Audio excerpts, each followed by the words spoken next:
పాఠం ఒక ఆట అవుతుంది, ప్రతి పలుకు పాట అవుతుంది. పంతులోని ప్రేమను చూస్తే అమ్మా నాన్న అనిపించాలి, బడి లోపల అడిగెడగానే కేరింతలు వినిపించాలి.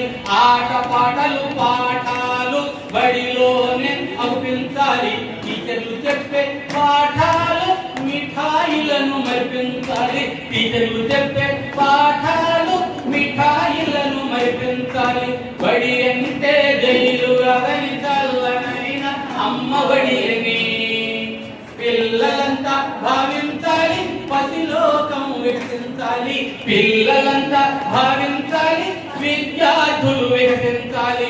గురువు గారి గుండె తప్పుడు విద్యార్థుల పలుకైనప్పుడు పాఠం మగాటవుతుంది,